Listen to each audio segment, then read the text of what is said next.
ॐ सहनाववतु सहनौ भुनक्तु सह वीर्यं करवावहै तेजस्विनावधीतमस्तु मा विद्विषावहै।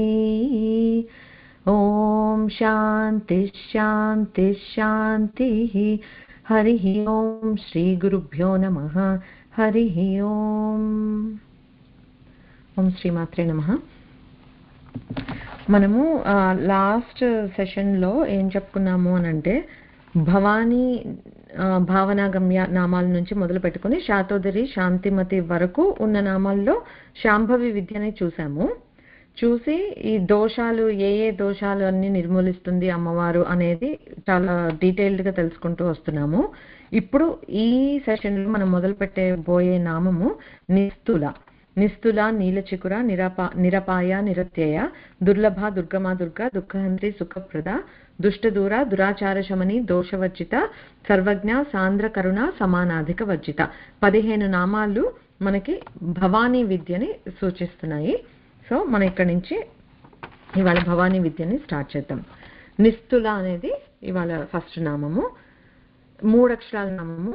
శ్రీ నిస్తులాయై నమః. న విద్యతే తుల యస్యాహ సా నిస్తుల. అంటే తులం అంటే మనకందరికీ తెలుసు కదా, ఇట్లా తక్కెట కామన్ బ్యాలెన్స్ లాగా బ్యాలెన్స్ ఉంటుంది కదా. సో తులము అనంటే బ్యాలెన్స్ ఎలా చేస్తున్నామంటే ఒకదాని తోటి ఇంకో దాన్ని కంపేర్ చేసి బ్యాలెన్స్ చేస్తున్నాం. సో కంపారిజన్ అనేది జరుగుతోంది అక్కడ. అలా కంపేర్ చేయటానికి అమ్మకి సాటి అయినది వేరేది లేదు కనుక అమ్మ నిస్తుల. ఓకే, మనల్ని మనలాంటి ఆడవాళ్ళకో మన ఏజ్ గ్రూప్ వాళ్ళకో మనలాగా ప్రొఫెషనల్ ఉన్న వాళ్ళకో అలా వివిధ రకాలుగా మనల్ని కంపేర్ చేయొచ్చు. బట్ అమ్మవారితో సాటిగా పోటీగా ఉండేవాళ్ళు ఎవరూ లేరు కనుక పోల్చి చెప్పలేము, కంపేర్ చేయలేము అమ్మని. సో త్రిపురోపనిషత్తులో ఏం చెప్తారంటే హేతు దృష్టాంత వర్జితేతి అని అంటారు అమ్మవారిని చెప్తూ. అంటే హేతువు దృష్టాంతాలు లేవు. హేతువు అంటే ఒక కారణం, ఒక రీజన్ ఫర్ ఎగ్జిస్టెన్స్. ఓకే, మనకందరికీ ఒక big valid reason for existence ఉంది. ఏంటి అంటే మనం ఏవో కర్మలు చేసుకున్నాము, వాటి ఫలితాలు ఈ జన్మలో మనం అనుభవించాలి కనుక ఈ జన్మ తీసుకున్నాము. Okay, very straight reason. అమ్మకలాగా అమ్మ ఉండటానికి ఒక కారణం అనేది లేదు. అమ్మ ఈ సృష్టి చేయటానికి ఒక కారణం అనేది లేదు. హేతువు అనేది లేదనమాట. షీ ఎగ్జిస్ట్, నిత్య, ఎప్పుడూ ఉంటుంది. తర్వాత దృష్టాంత వర్జితేతి, దృష్టాంతాలు కూడా ఉండవు అని అంటున్నారు. దృష్టాంతం అంటే ఏంటంటే ఒక ఉపమానంతో పోల్చి ఇలా ఉంటుంది అని చెప్పటం, అంటే ఒక ఎగ్జాంపుల్ ఇచ్చి చెప్పటం అన్నమాట. సో మనం అనుకున్నాము నిస్తులా కదా అమ్మవారితోటి కంపారబుల్గా ఏది లేనప్పుడు ఏది అని మనం ఎగ్జాంపుల్ చెప్పగలుగుతాము. సాక్షాత్తు అమ్మ నుండి వచ్చిన వశిన్యాది వాగ్దేవతలే, అంటే వాగ్దేవతలు అమ్మ నుండి వచ్చిన శక్తులు. వాళ్ళు మనకి లలితా సహస్రనామంలో అమ్మవారిని గురించి చెప్పటానికి వెళ్తూ కరెక్ట్ ఉపమానాన్ని ఇవ్వలేకపోయారు, ఎందుకంటే అమ్మ నిస్తులా కనుక. ఫర్ ఎగ్జాంపుల్ ఉద్యద్భాను సహస్రాభ అన్నారు. ఒక సూర్యుడు వెలిగితే ఎలా ఉంటుందో అందాజు ఉంది, రోజు చూస్తున్నాం కనుక, ఏది ఇంత దూరం నుంచి చూస్తున్నాం. ఓకే, అక్కడ వాళ్ళు ఎలా చెప్తున్నారంటే ఎలా చెప్పాలి అనంటే ఒక వస్తువు లేదు, అమ్మవారి ప్రకాశం ఎట్లా ఉంటుంది అని వర్ణించి చెప్పాలి అనంటే. సో వాళ్ళు ఏం చెప్పారు, ఉద్యద్భాను సహస్రాభ అంటే సహస్రం అంటే అగైన్ ఇక్కడ అనంత కోటి, అనంత వాచకం అన్నమాట. సహస్రం అంటే 1000 అనే కాదు, 1000 అన్నా కూడా మనకు ఊహకు అందదు. అనంత కోటి అనంటే అసలు అనంతం అంటే అది అంతకన్నా మనకి అందుకోలేము. అలా ఉంటుంది అమ్మ ప్రకాశం. అంటే ఒకటి అమ్మ ఇలా ఉంటుంది అని సైడ్ బై సైడ్ కంపేర్ చేయడానికి లేదు. చాలా కష్టపడితే ఓకే మీకేం తెలుసు, ఇంత దూరం మనం ఈ భూగోళం మీద ఉన్నాము, ఇంత దూరం నుండి చూస్తేనే సన్ మనల్ని కాలుస్తోంది, సన్ బర్న్స్ వస్తున్నాయి మనకి, ఆ ఎండ తాపం తట్టుకోలేకపోతున్నాం ఇంత వేరే ప్లానెట్ మీద ఉండి.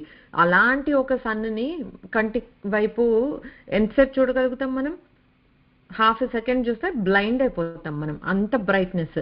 అలాంటిది ఒక అనంత సూర్యులు ఉంటే ఒక చోట ఎట్లా ఉంటుంది, అదే అమ్మ ప్రకాశం. తారా కాంతి తిరస్కారి నాసాభరణ భూషిత అన్నారు. అమ్మవారి ముక్కు పడకని వర్ణించడానికి మళ్ళీ ఆ అసలు ఆ ప్రకాశాన్ని, ఆ మెరుపుని దేంతో పోల్చగలం? అరే అరే వీళ్ళకి ఎలా చెప్పాలి అర్థం కావట్లేదు. వర్షిణ్యాది వాగ్దేవతలకు కూడా there is no one example to give. So వాళ్ళు ఏం చెప్పారు, ఓకే మన కంటికి ఇక్కడి నుంచి ఏం కనిపిస్తుంది, తారలు కనిపిస్తున్నాయి. ఎంత దూరమో చిన్న తళుక్కుమంటే ఇంత కనిపిస్తోంది మనకి, కానీ ఎంత బిగ్ బాడీ అసలు స్టార్ అనేది ఊహించుకోగలమా మనము? కానీ చిన్నగా మెరుస్తూ చిన్న ముక్కు పడకలాగా కనిపిస్తుంటే ఓకే ఇదైతే మన అర్థం చేసుకోగలము అన్నట్లుగా అలా చెప్పారు, కానీ సరైన పోలిక కాదు. అలాగే సేమ్ నవ విద్రుమ బింబశ్రీ దొండ పండుకి అమ్మవారి పెదవాళ్ళకి ఏమన్నా పోలిక, బట్ ఏదో మనకి అందుకోగలిగేది ఏదో ఒకటి కంపారిజన్ చెప్తే గానీ మనం అందుకోలేం. మనకి ఎప్పుడైనా సరే అందుకోవాలంటే ఒక రూపం మనకు తెలిసింది ఒకటి స్ట్రైక్ అయితే దాన్ని బట్టి అందుకోగలుగుతాం. సో అది చెప్పలేం. అనాకలిత సాదృశ్య చుబుక శ్రీ విరాజిత, ఇంకా చుబుకానికి వస్తే మాత్రం నేను ఇంకా అసలు ఏమీ చెప్పలేనని చెప్పి వాళ్లే వదిలేశారు. ఇంకా అలాంటి కంపారబుల్ ఇది ఇంకోటి లేదు ఈ సృష్టిలో, ఈ ప్రపంచంలో. సో వాళ్ళు చెప్పలేకపోయారనమాట. సో అలాగా నిస్తుల అయిన అమ్మవారిని ఇలా ఉంటుంది అని కంపేర్ చేసి తీసుకొని చెప్పటానికి దృష్టాంతం అనేది లేదనమాట. అది అమ్మవారు. సో సృష్టి మొత్తం అమ్మ నుండే వచ్చింది అని అంటే అమ్మ కన్నా ఇన్ఫీరియరే. So there is nothing in this సృష్టి దట్ ఈస్ సమానమైనది కానీ అమ్మకైనా అధికమైనది కానీ లేదు చెప్పటానికి, పోల్చి చెప్పటానికి. సో న చక్షుర్గచ్చతి న వాగ్గచ్చతి నో మనః. సో మనం పరబ్రహ్మం గురించి చెప్పేటప్పుడు మనకి ఏం చెప్తారంటే ఆబ్వియస్గా కళ్ళతో చూడలేము, వాక్కుతోటి చేరలేము, మనస్సుతో పొందలేము. ఓకే ఈ మూడు చెప్పారు. అయితే అసలు ఆ పరతత్వం అంటే ఏంటోనే మనకు అర్థం కాకపోతే దాన్ని మళ్ళీ మనం దేంతో పోలుస్తాం? We don't even have the knowledge. ఆ పరబ్రహ్మ నాలెడ్జ్ ఏంటో మనకు తెలియదు. సో కంపేర్ చేయడానికి ఇంకేమీ లేదు. సో నిస్తుల దాని అంటే కంపేర్ చేసేంత నాలెడ్జ్ మనకి లేదు. సో ఆ విధంగా కూడా అమ్మవారు నిస్తుల అన్నమాట. సో వాల్మీకి రామాయణం రాస్తూ ఒకటి చెప్తాడనమాట. ఏంటి, ఆది కవి మళ్ళీ ఆయన్ని మించిన కవి లేరు అని అనుకుంటాం మనం. గగనం గగనాకారం సాగరః సాగరోపమః రామరావణయోర్యుద్ధం రామరావణయోరివ.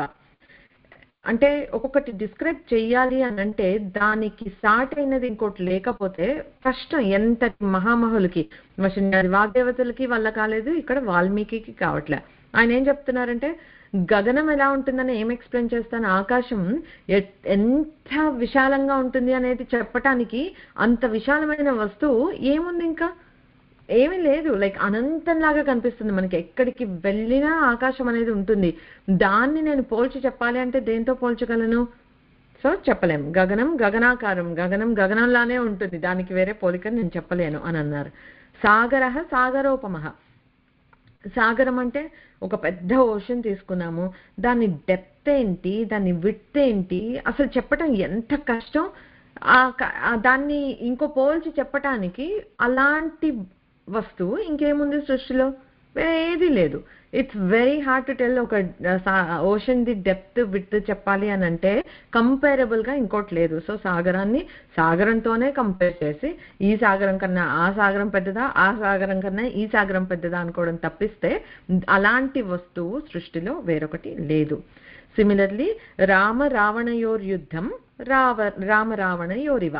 అంటే ఇప్పుడు రామరావణ యుద్ధం ఎలా ఉంది అని వర్ణించాలి అని అంటే ఇంకొక అలాంటి యుద్ధం ఎక్కడ జరగలేదు. సో అది అలాగే ఉంది, దాన్ని రామరావణ యుద్ధం ఎలా ఉంటుందో అలాగే ఉంది అని చెప్పి వాల్మీకి మహర్షి అన్నారట.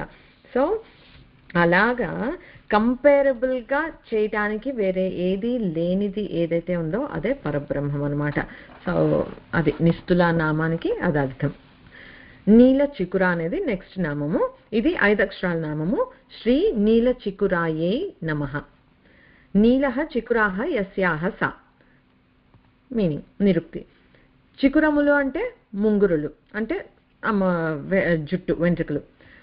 అమ్మ జుట్టుని ఇదేంటి డిస్క్రైబ్ చేస్తూ వశిన్యాది వాగ్దేవతలు ఏం చెప్పారు, చెంపకాశోక పున్నాగ సౌగంధి కలసత్కచ, వాటితోటి అలంకరించుకుని ఉన్నాయి అమ్మ ముంగుర్లు అని చెప్పారు కదా. సో ఇలా పువ్వులతోటి అలంకరించుకుంది, అదొకటి. కానీ మనం అప్పుడు కూడా చెప్పుకున్నాం ఎలా అంటేట ఈ పువ్వులన్నీ ఎదురు చూస్తూ ఉంటాయట. ఎందుకు అనంటే అమ్మవారి కురులకి సహజంగా ఒక సుగంధం అనేది ఉంది. ఆ సుగంధాన్ని అందుకోవటం కోసం ఈ పుష్పాలన్నీ పోటీ పడుతుంటాయంట. ఇవాళ అమ్మవారి జుట్టు నన్ను అమ్మ జుట్టులో ఇవాళ అలంకరిస్తే బాగుండు, కొద్దిగా అమ్మ సుగంధాలకు ఉండే వాసన నాకు వస్తుంది అని మనం చాలా సువాసన భరితమైన పువ్వులు అని అనుకునేవన్నీ అలా తప్పిస్తూ ఉంటాయట. సో అలా ఉంటుంది. అమ్మ జుట్టు ఎలా ఉంటుంది అంటే నల్లగా, ఎలా నల్ల తుమ్మెదలతోటి పోలుస్తున్నారనమాట. అలా నల్ల తుమ్మెదలతోటి అన్ని ఒక దగ్గరికి చేరితే ఎంత నల్లగా ఎంత తిక్కుగా ఒత్తుగా ఉంటుందో అలా ఉందట. ఓకే, మళ్ళీ తుమ్మెదలు అన్నారు చూసారా, అంటే ఏంటి, ఒక లైవ్లీగా ఉన్నాయి అని, చక్కగా అవి అలా ఎగురుతూ మనకు గాలి వస్తే గానీ ఎగరవు కదా, అమ్మవి అలా సహజంగానే ప్రాణం ఉన్నట్టుగా చక్కగా అలా ఉన్నాయట. దీనికి మన ఆదిశంకరులు సౌందర్య లహరిలో ఏం చెప్పారో చూద్దాం. అరాళై స్వాభావ్యా దళికలభస శ్రీభిరలకైః పరీతం తే వక్త్రం పరిహసతు పంకేరుహరుచిం దరస్మేరే యస్మిన్ దశనరుచి కింజల్కరుచిరే సుగంధౌ మాద్యంతి స్మరదహన చక్షుర్మధులిహ. ఏం చెప్పారంటే అరాళై స్వాభావ్య, ఇప్పుడు చెప్పాను కదా సహజంగా వంకర్లు తిరిగి ఉంది అమ్మ జుట్టు, స్ట్రైట్ గా అది కాదు, వేవీగా ఉంటే అది బ్యూటీ. సో అమ్మ న్యాచురల్ గా అమ్మ జుట్టు సహజంగా అరాళైహి అంటే కొద్దిగా ఇలా ఇలా వంకర్లు తిరిగినట్లుగా చక్క సహజంగా అందంగా ఉందట. అలికళభ సశ్రీభి అలకైహి అంటే ఎంత నల్లగా ఎంత మృదువుగా ఎంత లైవ్లీగా ఉన్నాయి అనే దానికి నల్ల తుమ్మెదల పిల్ల తుమ్మెదలతోటి, అంటే పిల్ల తుమ్మెదలే కదా ఇలా చేస్తూ ఉంటాయి, అంత ఇదిగా పోల్చారనమాట. సో అంటే ఏంటంటే అలా అందమైన ఒత్తైన ముంగురులు ఉన్నాయి అమ్మవారికి. ఓకే, ఫేస్ ని ఫ్రేమ్ చేస్తూ ఉన్నాయన్నమాట. అమ్మ జుట్టు అనేది ఫేస్ ని ఫ్రేమ్ చేస్తూ ఉంది. సో అలా సరౌండ్ అయిన అమ్మ మొహం ఎలా ఉంది, పరీతం తే వక్త్రం, అలా సరౌండ్ జుట్టుతోటి సరౌండ్ అయి నల్ల తుమ్మదల్లా ఉన్న జుట్టుతో సరౌండ్ అయిన అమ్మ ముఖము పరిహసతు పంకేరుహరుచి అంటే ఒక పంకజం పద్మాన్ని పరిహసించే విధంగా. అండ్ మళ్ళీ చూడు కంపారిజన్ కి అసలు like it's not even close to compare, ఎందుకో చూద్దాం మనం.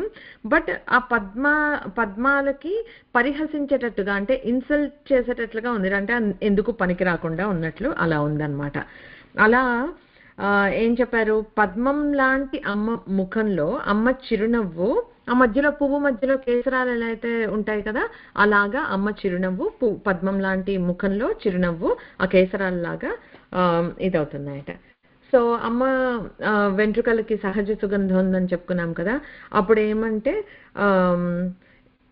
మనకి శివుడికి కళ్ళు ఆగట్లేదు, అమ్మ ముఖం మీద నుండి అసలు తిరగట్లేదు. అంటే అమ్మ ముఖం పద్మంలాగా ఉంటే శివుడి కళ్ళు తుమ్మెదల్లాగా మాటి మాటికి వెళ్ళి అమ్మ మీదే వాళ్తున్నాయట. అంటే చూపు తిప్పుకోలేనంత కట్టిపడేసేంత అందము అని అంటారు కదా, అలాగా పద్మంలాగా ఉన్న అమ్మ ముఖం చూసి ఆ చిరునవ్వు చూసి ఇలా ముంగురులో చూస్తూ ఉంటే శివుడికి ఏంటి ఆకర్షితమై ఎప్పుడు ఆనందిస్తూ ఉంటున్నట్ట, ఒక తుమ్మెద ఎలా అయితే పువ్వు చుట్టూతో ఇదవుతుంటుందో అలాగా అని చెప్పి. సో ఇక్కడ ఇది ఇలా ఇంతలా చెప్పారు. ఇలాగా చెప్పిన తర్వాత ఇప్పుడే కదా మనం నిస్తుల అని చెప్పుకున్నాం కదా అమ్మవారు, మళ్ళీ ఒక పద్మం తోటి కంపేర్ చేస్తున్నాము అని మనం అనుకోకూడదు అనమాట. మనము అందుకోవాలి కనుక ఒక లౌకికంగా మనకి తెలిసిన ఒక ఎగ్జాంపుల్ తీసుకుని చెప్పటం జరుగుతుంది. కానీ ఇందులో ఉన్న పరమాత్మ స్వాభావికంగా మనం చెప్పాలి అని అంటే there is nothing that you can compare with అనమాట. ఈవెన్ ఈ ఎగ్జాంపుల్లో కూడా చూసుకుంటే ఒక పద్మం గురించే అని అనుకున్నాం అనుకోండి, కంపారిజన్ చేస్తున్నాం మనం. పద్మం చుట్టూతా తుమ్మెదలు తిరుగుతూ ఉంటాయి, మామూలు అందరికీ మనకు తెలిసిందే కదా. ఆ తుమ్మెదలు ఎందుకు తిరుగుతూ ఉంటాయి, తేనె కోసం తిరుగుతూ ఉంటాయి, రైట్. అండ్ ఆ తుమ్మెదలు ఆర్ ఎక్స్టర్నల్, ఈ పువ్వులో పార్ట్ కాదు, బయట నుండి వచ్చిన వస్తువులు. బట్ ఇప్పుడు అమ్మకైతే అలా కాదు, అమ్మలోనే ఉండే ముంగురులు. సో డిఫరెంట్ వస్తువే కాదు అసలు. ఓకే, తర్వాత ఈ పద్మంలో తేనె కోసం వస్తున్నాయి అమ్మ ముంగురులు. అలా స్వాభావికంగా వాటిలోనే సుగంధం ఉంది, ఆ పద్మానికి చుట్టూతా చక్కగా అలంకరణగా అలా ఉన్నాయి అంతే. ఈ తుమ్మెదలు వచ్చాయనుకో పద్మంలో, అవి ఆ తేనె పీల్చేసుకుని ఆ మధు అంతా అయిపోయిన తర్వాత ఇంకొక క్షణం కూడా ఆ పద్మం దగ్గర ఉండవు, వెంటనే వెళ్ళిపోతాయి. ఇప్పుడు మరి ఈ శివుడి కళ్ళు తుమ్మెదలాగా అమ్మని తాకుతున్నాయి అని చెప్పాం మనం. అంటే శివుడు ఈ అమ్మలో ఉండే మాధుర్యాన్ని లేకపోతే మధువుని గ్రహించి వేరే పువ్వు దగ్గరికి వెళ్ళిపోతాడా? లేదు. ఆ శివుడి కళ్ళు అనే తుమ్మెద ఎప్పుడు అమ్మను అంటి పెట్టుకునే ఉంటుంది. సో మనం ఈ పద్మము తుమ్మెదలు అని కూడా పోల్చలేమన్నమాట. తర్వాత పద్మాలు మామూలుగా చూస్తే మన లోకంలో అవి సూర్యోదయానికి వికసిస్తాయి, రాత్రి అవుతుంటే మళ్ళీ ముడుచుకుపోతాయి. అమ్మ వదనం అలా కాదు కదా, ఎప్పుడూ వికసించే ఉంటుంది. సో కంపేర్ చేయగలమా? నిజంగానే పద్మంతో చేయలేము. తర్వాత పువ్వులు ఉంటాయి, పువ్వు మధ్యలో కేసరాలు ఉంటాయి, చూడటానికి అందంగా ఉంటాయి, కాకపోతే వాటిలో జీవం లేదు. అమ్మలో ప్రతి అణువు, ఇందాక చెప్పుకున్నాం కదా, వెంట్రుకలు కూడా అలైవ్గా ఉంటాయన్నమాట. ఎందుకంటే అమ్మ దేహం ఇట్ సెల్ఫ్ ఈజ్ లైక్ చైతన్యం. సో మరి ఆ చైతన్యం అన్నిట్లో ఉంటుంది కదా, సో అలా ఉంటుంది అనమాట. తర్వాత మహా అయితే పువ్వు ఎన్ని రోజులు ఫ్రెష్గా ఉంటుంది పోనీ కంపేర్ చేద్దామని అనుకుంటే, ఓ 4 రోజుల లేకపోతే ఒక వారం రోజుల, ఆ తర్వాత తామర పువ్వో పద్మమో ముడుచుకుపోతుంది కదా, వాడిపోతుంది కదా. అమ్మ ఎప్పుడైనా అలా వాడిపోతుందా? నిత్య యౌవన, నిత్య అమ్మ ఎప్పటికీ ఉంటుంది చక్కగా, అలాగా ఫ్రెష్గా ఉంటుంది. సో అలా కూడా పద్మాలతో కంపేర్ చేయలేం. ఇంకా పద్మాల నుండి వచ్చే సుగంధం ఉంటుంది, ఇట్ హ్యాస్ అ లిమిట్. ఇప్పుడు ఈ రూమ్ లో తెచ్చి పెడితే ఈ గదిలో వాసన వస్తుంది, పక్క గదిలో ఈ గదిలో ఏముందో కూడా తెలియదు, అవునా? సో దాని వాసన లిమిటెడ్ అన్నమాట, పరిమితంగా ఉంటుంది. మరి అమ్మవారి నుంచి వచ్చేదో కర్పూర వీతి కామోద సమాకర్ష దిగంతరాలకంతా వ్యాపిస్తుంది అమ్మ నుండి వచ్చే సుగంధం. How can we compare with a పద్మం? చేయలేం. సిమిలర్లీ అంటే పరమాత్మ తత్వంగా చెప్తే ఎవరైనా అంతే. ఇప్పుడు శివుడు అంటారు, ఎట్లా చెప్తారు? సుగంధిం అంటారు, సుగంధిం పుష్టివర్ధనం. అలా స్వామి నడుచుకొని వస్తుంటే అలాగా మంచి సుగంధం అలా వ్యాపించేసి అసలు మనల్ని ఉక్కిరి బిక్కిరి చేసేస్తుంది. ఊహించుకోగలమా మనం? మనకు అవేవి ఊహకు అందవు కనుక మనకి చిన్న ఏదో లౌకికమైన ఎగ్జాంపుల్స్ కొన్ని తీసుకుంటాం తప్పితే, అది దాని సుగంధం పరిమితము, అమ్మ సుగంధం అసలు దిగంతరాలు వ్యాపిస్తుంది అని. ఆ విధంగా ఇలా ఇన్నిగా చూస్తే అమ్మ నిస్తులానే. కాకపోతే మనము ఏదో ఎగ్జాంపుల్స్ చెప్పుకోవాలి. ఇప్పుడు నీలచికుర అంటే చెప్పుకోవడానికి తుమ్మెదలతోటి ఎట్లా ఉంది ఏంటి అనేది చెప్పుకోవడానికి ఎగ్జాంపుల్స్ వాడతాం. ఎందుకంటే మనం లాంటి వాళ్ళు అందుకోవాలి అంటే ఏదో మనకు తెలిసిన వస్తువు చెప్పి దాని నుండి చెప్తే వీ కెన్ అండర్స్టాండ్ అనమాట. సో అలాగా. సో నీలచికుర అయిన అమ్మవారే నిస్తులా కూడా. ఇంకొకసారి మళ్ళీ చూసుకుందాం అదే మీనింగ్. అయితే మనం ఆలోచిస్తే ఇన్ని తత్వపరంగా ఇన్ని మాటలు, ఎన్ని దోషాలని నిర్మూలిస్తుంది అమ్మ, ఎలా చేస్తుంది అన్ని మాట్లాడుతూ సడన్ గా నీలచికుర అని తీసుకుని వచ్చారు వశిన్యాది వాగ్దేవతలు. నిస్తుల అని చెప్తున్నారు. లైక్ అమ్మ నిర్గుణ తత్వం గురించి అంతా తెలుసుకున్నాము, అమ్మని ఉపాసిస్తే ఏ దోషాలు పోతాయంతా తెలుసుకున్నాము, సడన్ గా వచ్చేసి నీలచికుర అన్నారు.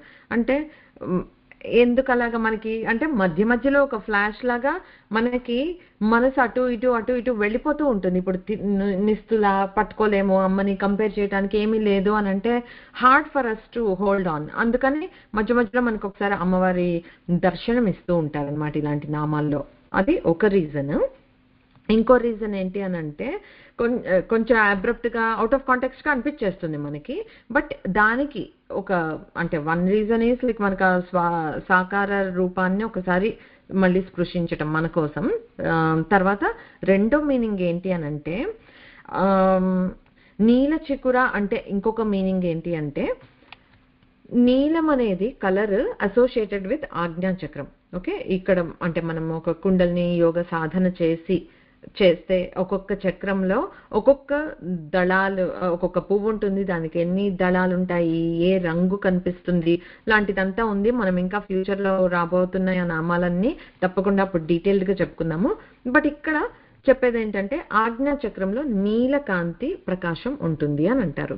ఓకే, ఈ ఆజ్ఞా చక్రానికి ఎగ్జాక్ట్లీ ఇక్కడ వెనక సైడ్ ఎక్కడైతే మనకి బ్రాహ్మలు శిఖ పెట్టుకుంటారో, చిన్న హెయిర్ టఫ్ లాగా పిలకలాగా పెట్టుకుంటాం కదా, ఆ ప్రదేశంలో ఒక చక్రం ఉంటుంది, ఒక హిడెన్ చక్ర. అన్ని హిడనే. ఇక్కడ ఇంకొక చక్రం ఉంటుంది. మామూలుగా మనకి చెప్పే ఈ షట్ చక్రాలు కాకుండా వెనక ఒక చక్రం ఉంటుంది. Few people also refer to it as సహస్రార చక్రానికి ప్రతిబింబం అన్నట్లుగా అంటారు. బట్ ఇట్ ఎగ్జాక్ట్లీ ఆజ్ఞా చక్రానికి వెనక వైపు ఉంటుంది. ఓకే, అది ఏమని అంటారంటే, నువ్వు సాధనలో ఒక లెవెల్కి చేరుకున్న వాళ్ళకి ఈ చక్ర లైక్ ఒక్కొక్క చక్రాన్ని ఛేదించుకుంటూ మనం వెళ్తూ ఉంటాం కదా, ఆ చక్రం ఎప్పుడైతే ఆ ఛేదన అనేది జరుగుతుందో, జరిగినప్పుడు వాళ్ళకి ఇట్ ఆల్మోస్ట్ లైక్ వేరే పోర్టల్స్ కి కనెక్ట్ అవ్వగలిగే శక్తి వస్తుంది టైప్ అన్నమాట. సర్వజ్ఞత అనేది వస్తుంది. ఎక్కడ ఎప్పుడు ఏం జరుగుతోంది అన్ని కొంతమంది ముందే చెప్పేస్తూ ఉంటారు. ఇప్పుడు మనము ఏదో యోగులు, పెద్ద పెద్ద యోగులు, లేకపోతే హిమాలయాస్ లో ఉండే యోగులు అని అంటాం, లేకపోతే అఘోరాలు అని అంటాం, పెద్ద పెద్ద బాబాలు. కొంతమంది వాళ్ళు ఇట్లా మనం వెళ్తుంటాము, మనల్ని చూసి ఏదో ర్యాండమ్ గా చెప్పేస్తారు. How do they even know మన గురించి అని అనిపిస్తుంది కదా. అది ఎట్లాగా అంటే, వాళ్ళకి ఇట్లా యోగ సాధనలో ఈ చక్రం ఎప్పుడైతే కనుక వాళ్ళకి విచ్ఛేదన జరుగుతుందో అప్పుడు వాళ్ళకి అలా సర్వజ్ఞత అనేది వస్తుంది అని అంటారు. మరి అమ్మ సర్వజ్ఞ కనుక అమ్మ కూడా ఆ విధంగా చూస్తే నీలచికుర అవుతుంది. బట్ ఇక్కడ ఇంకొకటి ఏంటి అని అంటే, ఇప్పుడు మనం ఇది చాలా సెన్సిటివ్ ప్లేస్, అండ్ ఇక్కడ మనకి చెడు దృష్టి పడకుండా, లేకపోతే నీకు నిజంగా ఆ పవర్ ని నువ్వు అన్లాక్ చేసుకున్నప్పుడు ఆ పవర్ ని వేరే వాళ్ళు తీసుకోకుండా, లైక్ అంటారు కదా కొంతమంది, మనల్ని అలాగా ఐ టు ఐ చూస్తే దే కెన్ మెస్మరైజ్, మన పవర్ ని వాళ్ళు తీసుకోగలుగుతారు, సంథింగ్ అట్లా చెప్తూ ఉంటారు. అలాగా నీ ఎనర్జీ పాయింట్ యాక్టివేట్ అయినప్పుడు ఎవరైనా దాన్ని ఇది చేయాలంటే కూడా ఏమి కాకుండా ప్రొటెక్ట్ చేస్తుంది అని, అందుకు కూడా అక్కడ శిఖ పెట్టుకోవటం అనేది ఆ ప్లేస్ లో అనేది అది కూడా వచ్చింది అని చెప్తారనమాట. సో అలాగా ఒక కాస్మిక్ కనెక్షన్ ని ఎస్టాబ్లిష్ చేయగలిగే ఒక ఇది ఒక ఛానల్ ఆర్ పోర్టల్ ఒకటి ఉంది, అది చక్రం. అది దాన్ని కూడా నీలచికుర అని అంటారు. ఎందుకంటే అక్కడ నీకు ఇది వచ్చినప్పుడు ఆ నీల కాంతితోటి నీకు ఇదవుతుంది కనుక, అండ్ అమ్మ సర్వజ్ఞ కనుక అది నీలచికుర అవుతుంది అనమాట. ఇంకోటి ఏం చెప్తారంటే, అమ్మని నిర్గుణోపాసన చేస్తూ ఉంటే, ఓకే, ఈ సాకార రూపం అలా కాకుండా ఈ నిర్గుణోపాసన చేసి మనం కుండలిని యోగం అవి చేస్తూ ఉంటే ఏం చెప్తారంటే, ఇలా మన ఆజ్ఞా చక్రానికి వచ్చినప్పుడు మనకి ఒక్కొక్క చక్రం దగ్గర దర్శనాలు అవుతూ ఉంటాయి. ఓకే, ఒక్కొక్క కలర్ ఇదవుతుంది మనకి ఆ ప్రోగ్రెస్ ఉన్నప్పుడు. సో అలాగా ఇక్కడ ఆజ్ఞా చక్రానికి చేరుకునేటప్పటికి నీలి రంగు ప్రకాశంతో మనకి అమ్మ అనుగ్రహిస్తుంది. ఓకే, ఇక్కడ ధ్యానించటం వల్ల అది అన్లాక్ అవుతుంది. సో పరబ్రహ్మతత్వాన్ని చేరుకోవడానికి ఈ నీల చికుర అంటే ఇక్కడ మనం దర్శనం చేసుకునే ఈ నీలపు కాంతి ఏదైతే ఉందో అది కూడా ఒక వే. సో 3 రీజన్స్ చెప్పుకున్నాం కదా, అమ్మవారి జుట్టు గురించి, ఈ టఫ్ట్ గురించి, ఇక్కడ ఉండే చక్రం గురించి, ఆజ్ఞా చక్రంలో దర్శనమయ్యే నీలి రంగు గురించి. సో పరబ్రహ్మతత్వాన్ని చేరుకోవటానికి ఇది ఒక ఉపాసన పద్ధతి. ఓకే, సో అలా నీల చికుర అంటే అదనమాట మీనింగ్. తర్వాత నామం వచ్చి నిరపాయ. ఇది 4 అక్షరాల నామము, శ్రీ నిరపాయై నమః. ఓకే, అంటే నిర్గత అపాయ యస్యాహ సా, అంటే అపాయాలు అనేవి లేవు అమ్మవారికి. ఓకే, మనల్ని అన్ని అపాయాల నుంచి కాపాడుతుంది అమ్మవారు. సో ఆబ్వియస్ గా అమ్మకి అపాయాలు ఎక్కడ ఉంటాయి, ఉండవు కనుక అమ్మ నిరపాయం. అపాయం అంటే ఏంటి, ఒక ప్రమాదం, ఎనీ కైండ్ ఆఫ్ ఒక ప్రమాదం, ఒక ఆపద, అవన్నీ అపాయాలే, danger, some kind of a danger. Okay, so ఏదో ఒక విధంగా మనల్ని ఇబ్బంది పెట్టేది. ఓకే, అలా కూడా అనుకుందాం. సో అలాంటి అపాయాలు అమ్మవారికి ఏమీ ఉండవు కనుక అమ్మ నిరపాయ. ఈ అపాయాలని అసలు మనం అర్థం చేసుకోవాలంటే, అసలు ఈ అపాయాలు ఏంటి, మనకి ఏం తెలుసు ఏం తెలీదు ఒక్కసారి క్విక్గా రన్ డౌన్ చేస్తే కనుక, అపాయాలని 4 టైప్స్ గా క్లాసిఫై చేస్తారు. ఏంటి అనంటే, విద్యాపాయము, ధనాపాయము, ఆరోగ్యోపాయము, ప్రాణాపాయం.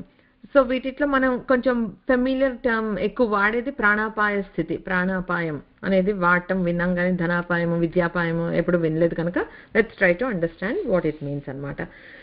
విద్యాపాయం ఓకే అంటే విద్య నేర్చుకునేటప్పుడు మనకి కలిగే ప్రమాదాలు ఏంటి అని చూస్తే, విద్య ఫస్ట్ నెంబర్ 1 విద్య నేర్చుకునే అవకాశము రీసోర్సెస్ లేకపోవటం. అంటే మనకి జీవనోపాధికి ఏదో ఒక విద్య కావాలి కదా. సో జీవనోపాధికి సంబంధించిన విద్యలు కానీ లేకపోతే ఆధ్యాత్మిక విద్యలు కానీ ఏదన్నా సరే నేర్చుకోవాలి. కొంతమందికి చాలా తపన ఉంటుంది, నేను నేర్చుకోవాలి అని. వాళ్ళకి ఎక్కడ మొదలు పెట్టాలి, ఎవరిని రీచ్ అవ్వాలి, అసలు అంటే వాళ్ళకి యాక్సెస్ లేదు. ఇప్పుడు అసలు వీఆర్ సో లక్కీ, ఈ టైమ్ అండ్ ఏజ్లో మనకి ఎంతమంది గురువులు ఉన్నారు, ఎన్ని రీసోర్సెస్ ఉన్నాయి, లైక్ వెరీ యాక్సెసిబుల్. ఏంటి ఉన్న లిమిటెడ్ ఇన్ఫర్మేషనే, బట్ మనకు తెలుసుకోవాలంటే అది చాలా ఉంది. అలాంటి రీసోర్సెస్ మనకి అబండెంట్గా ఉన్నాయి, గురువులు చక్కగా అందుబాటులో ఉన్నారు మనకి. ఓకే సో ఆ ప్రమాదం మనకి లేదు. ఇక్కడ ఏంటంటే అవకాశం లేకపోవటము, రీసోర్సెస్ లేకపోవటము, మంచి గురువులు దొరకకపోవటము, లేకపోతే మనలాంటి వాళ్ళకు ఉండే అపాయాలు ఏంటి అని అంటే నేర్చుకుంటున్నాం విద్య సరిగ్గా అర్థం కాకపోవటం, ఒకదానికి వేరొకటి అర్థం చేసుకోవటం, తప్పుగా నేర్చుకోవటం, లేకపోతే నేర్చుకున్నది డైజెస్ట్ కాకపోవటం, లేకపోతే టైంకి గుర్తు రాకపోవటం, అనుభవానికి రాకపోవటం, ఇట్లాంటివన్నీ విద్యాపాయాలు, విద్యకి సంబంధించిన అపాయాలు ఇవన్నీ అనమాట. వీటిని ఒక అపాయంగా మనం ఏమన్నా భావిస్తున్నామా? ఏమీ లేదు. దొరికిందా ఫైన్, దొరకలేదా దట్స్ ఓకే, మూవ్ ఆన్, అంత ఈజీగా తీసుకుంటాం. అందుకే అన్నా నేను ప్రాణాపాయం మాత్రమే మనం ఎక్కువ కేర్ చేస్తాము. నెక్స్ట్ ఆరోగ్యాపాయం అవి చూద్దాము, బట్ అట్లా అనమాట. ధనాపాయం నెక్స్ట్ది. ధనాపాయం అంటే ఇది మనకు కొంచెం బాగానే తెలుసు, కొంచెం స్పృహ ఎక్కువ ఉంది. ఏంటి విద్యాపాయం కన్నా దీని మీద మనం ఎక్కువ దృష్టి పెడతాం. ఏంటి అని అంటే సంపాదించిన డబ్బు పోగొట్టుకోవటం. ఓకే అంటే లేకపోతే ఎందులోనే ఇన్వెస్ట్ చేసాము, మనకి ఏదో దాని నుంచి లాసెస్ వచ్చాయి. సో అదొకటి, నష్టాలు రావటం అదొక అపాయం. దొంగతనం అయిపోతే అదొక అపాయం. లేదా దుబారాగా ఖర్చులు పెట్టేస్తూ ఉంటాం, ఒక చోట $10 స్పెండ్ చేయాల్సింది ఒక $100 స్పెండ్ చేసేసాం, సో అది దుబారాగా అయిపోయింది. సో అది కూడా ఒక అపాయమే. తర్వాత ఏదో అనారోగ్యమైందో లేకపోతే ఏదో అయింది, హాస్పిటల్స్ అలాంటి వాటి మీద స్పెండ్ చేయాల్సి రావటం. ఓకే ఏదో ఇష్టమయ్యి ఒక వెకేషన్కి వెళ్ళి ఒక హ్యాపీగా ఉండి స్పెండ్ చేయడానికి పోయిన డబ్బులు అని ఎవరం బాధపడం. అదే డబ్బు ఒక హాస్పిటల్లో ఎవరికో బాగాలేదు, మనకు తెలిసిన వాళ్ళకి మన వాళ్ళకి అన్నప్పుడు ఎంత బాధగా ఉంటుంది. సో ఇవన్నీ ఉంటాయి, ఎన్నో అపాయాలు. ఇవన్నీ మనకి ఏవి కొత్తవి కాదు, కొంచెం పించ్ ఉంటుంది మనకి. ధనాపాయం ఓకే ఎందులోనూ పెట్టాము, ఎందులో నష్టపోయాము అని అంటే బాగానే మనము ఇబ్బంది పడతాం వాటి వల్ల. సో అలాంటివి ధనాపాయాలన్నమాట. తర్వాత ఆరోగ్యాపాయం అంటే ఆరోగ్యానికి సంబంధించింది, అంటే యాక్సిడెంట్స్ అవ్వటము, లేకపోతే ఏమైనా డిసీజెస్ రావటము, లేకపోతే మనస్తాపానికి అంటే మానసిక రోగాలు ఏమన్నా రావటము, డిప్రెషన్ అలాంటివి రావటము, లేకపోతే జస్ట్ అంతా బాగానే ఉంది బట్ నిస్సత్తువ అంటే ఒక ఎనర్జీ లేదు, ఒక బౌన్స్ అయ్యే ఒక లైవ్లీగా లేము for what ever reason, unexplainable. ఒక్కొక్కసారి ఒంట్లో అంతా బాగానే ఉంటుంది, నంబర్స్ అన్ని చేపిస్తే. ఎందుకు అని అంటే అదొక అనారోగ్యము. తిన్నది అరక్కపోవటము ఇప్పుడు ఎక్కువగా ఉన్నది మనకందరికి అదే. సో ఇవన్నీ ఆరోగ్యానికి సంబంధించిన అపాయాలు. ఇవి మనకి తెలుసు, ఆరోగ్యమే మహాభాగ్యం అని అనుకుంటాము. మనం కూడా కొంచెం స్పెషల్ ఫోకస్ పెడతాము to make sure we don't run into these అపాయాలు కదా, అది మనం చేస్తాం. లాస్ట్ వచ్చి ప్రాణాపాయం. ఇది అన్నిటికన్నా ఇంపార్టెంట్, ఎందుకంటే ప్రాణం మీదకే వచ్చింది కనుక. బ్రతికుంటే మిగతా అన్నీ బాగు చేసుకునే అవకాశం ఉంటుంది, ఈ అపాయాల నుండి బయటపడే అవకాశం ఉంటుంది. ప్రాణాపాయం ఈజ్ ద మోస్ట్ డేంజరస్ అనమాట. అంటే ప్రాణానికి ముప్పు కలిగించేవి. ఇట్ కుడ్ బి లైక్ ఏదో న్యాచురల్ డిసాస్టర్స్ కావచ్చు, ఒక పాండమిక్స్ కావచ్చు, లేకపోతే వార్ అవ్వచ్చు. అంటే ప్రాణానికే అక్కడ భయంగా ఉందన్నమాట. బిక్కు బిక్కుమంటూ బ్రతుకుతూ ఉంటాం. ఆరోగ్యం బాగానే ఉంది, డబ్బులు బాగానే ఉన్నాయి, విద్య బాగానే ఉంది, కానీ ఇఫ్ ద సోషల్ సర్కమ్స్టాన్సెస్ అవి బాగాలేకపోతే ఎప్పుడు మనము ఇలా కొట్టుకుంటూనే ఉంటాం, ఎన్నాళ్ళు ఉంటామో తెలీదు అన్నట్లు భయంగానే ఉంటాం. సో అది ఒక ప్రాణాపాయం అనమాట. అయితే అండ్ యాక్సిడెంట్స్ ఆఫ్ కోర్స్, లేకపోతే పెద్ద పెద్ద రుగ్మతలు ఏమైనా రావటము, ప్రాణానికే సంకటం వచ్చేటట్లుగా ఒంట్లో బాగాలేకపోవటం, ఇవన్నీ విల్ గివ్ అస్ ప్రాణాపాయం. సో అర్థమైంది కదా క్లాసిఫికేషన్. ఇవన్నీ అపాయాలు అనమాట. అమ్మవారికి ఇలాంటి అపాయాలు ఏమీ ఉండవు కనుక అమ్మ నిరపాయ అయింది. అయితే ఈ అపాయాలు మనకి అందరికీ ఎందుకు వస్తున్నాయి అనంటే అవన్నీ చూస్తే మనం ఒక జన్మ తీసుకున్నాం, మనకు ఒక దేహం అంటూ ఉంది అని. ఓకే, ఈ విద్యాపాయం అనేది పక్షులకు ఉందా? ధనోపాయము అవి ఉన్నాయా? ఇవన్నీ లేవు, right? Like mix and match. ప్రాణాపాయం పాపం వాటికి ఉంటుంది, ఆరోగ్యం వాటికి ఉండొచ్చు, బట్ విద్యాధన వాటికి లేవు. బట్ మనం మనుష్యులుగా పుట్టి ఇలాంటి దేహాన్ని తీసుకున్నాం కనుక మనకి ఈ 4 ఖచ్చితంగా ఉంటాయి అన్నమాట. సో అవేంటి? ఈ మనం పూర్వజన్మ కర్మ ఫలాల్ని బట్టే ఈ అపాయాలు మనకి ఏమైనా వస్తున్నాయి అని అంటే మనం ఏం సుకృతమో దుష్కృతమో మనం ఏం చేసుకున్నామో వాటి ఫలితాలు అనుభవిస్తున్నాం. సో అవి అనుభవించడానికి ఈ జన్మ ఈ దేహం తీసుకున్నామంటే సో ఆబ్వియస్లీ ఈ అపాయాలు మనకి ఏదో ఒక టైంలో వస్తూనే ఉంటాయి. ఓకే, ఇవి సరే, ఇలాంటివి ఈ దేహం అమ్మవారికి లేదు, నిర్గుణ పరబ్రహ్మం కనుక అమ్మకి అపాయాలు లేవని అనుకుందాం.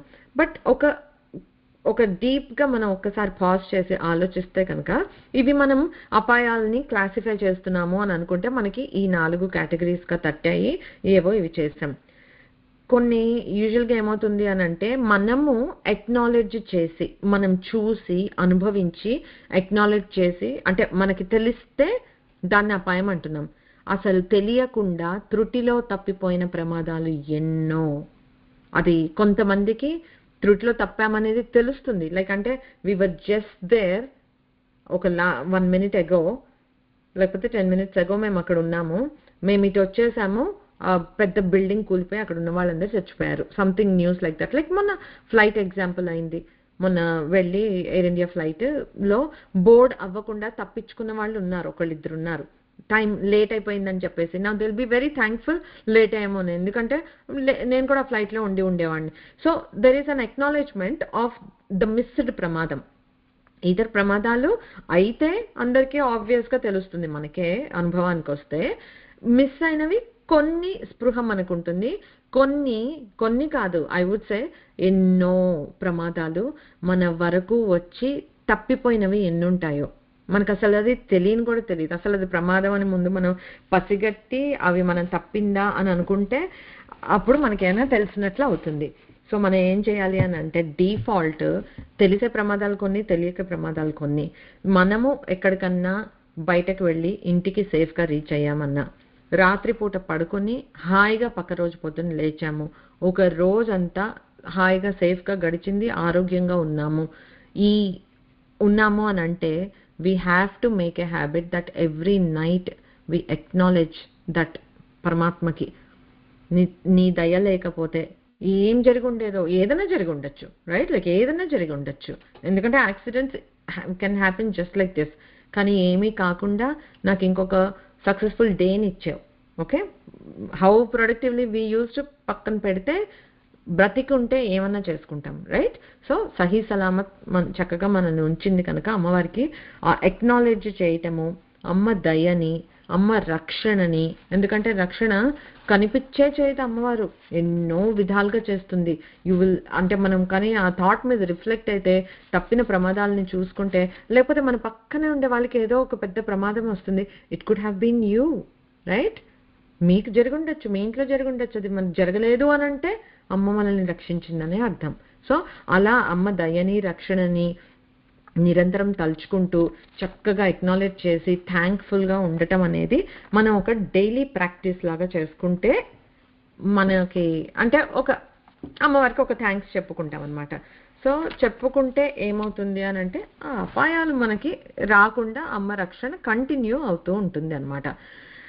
నిరపాయ అంటే అది అమ్మవారికి ఎటువంటి అపాయాలు లేవు మనలాగా, మనకుండే అపాయాలని అమ్మ తప్పిస్తుంది, అది కూడా ఉంది. అపాయము అంటే ఇంకొక మీనింగ్ కూడా ఉంది, ఏంటంటే ఎడబాటు అని అంటారు, అంటే ఒక డిస్టెన్స్ అవ్వటం అనేది. సో మనకి రిలేషన్స్ లో చూస్తుంటాం, చాలా రిలేషన్స్ ఒక్కొక్కసారి డిస్టెన్స్ అవుతూ ఉంటాయి. చాలా క్లోజ్ ఫ్రెండ్ ఫర్ 10 years, ఏదో ఒక చిన్న మాట వచ్చింది, సమ్ డిస్టెన్స్ బిల్డ్ అయిపోయింది. Now the wall is so strong nobody can break it. మనసులో అనుకుంటూ ఉంటాం, అరే మాట్లాడేన్ని రోజులైంది, మాట్లాడొచ్చు కదా అనుకుంటూ ఉంటాం, జీవితకాలం వెళ్ళిపోతుంది. ఒక ఎడబాటు అనేది వచ్చింది, అది కూడా ఒక అపాయమే. ఓకే, అలాగా ఫైనల్ గా పెద్ద ఎడబాటు అంటే ఏం చెప్పుకుంటాం, ఒక వైఫ్ అండ్ హస్బెండ్ ఉన్నారనుకో, ఇద్దరిలో ఎవరో ఒకళ్ళు పాస్ అవే అయిపోయి ఇంకొకళ్ళు సర్వైవ్ అయి మిగిలితే ఆ ఎడబాటు చాలా కష్టం కదా. ఎందుకంటే ద లాంగెస్ట్ స్టాండింగ్ రిలేషన్ అంటే ఎక్కువ మనం గడిపేది మన జీవితం మన స్పౌస్ తోటి, జీవిత భాగస్వామితో. సో వాళ్ళ ఎడబాటు అనేది మనకి ఉండే అవకాశం ఉంటుంది, రైట్? లైక్ ఇద్దరు ఒకేసారి కట్టుకొని పోవటం అనేది చూస్తున్నాం, అసలు మన కళ్ళ ముందు ఎంతమంది వెళ్ళిపోవటం చూస్తున్నాం, ఒకళ్ళు ముందు ఒకళ్ళు వెనక, తప్పదు, రైట్? సో అలాగా ఆ ఎడబాటు అనేది మనకందరికీ తప్పదు, ఆ అపాయం అనేది.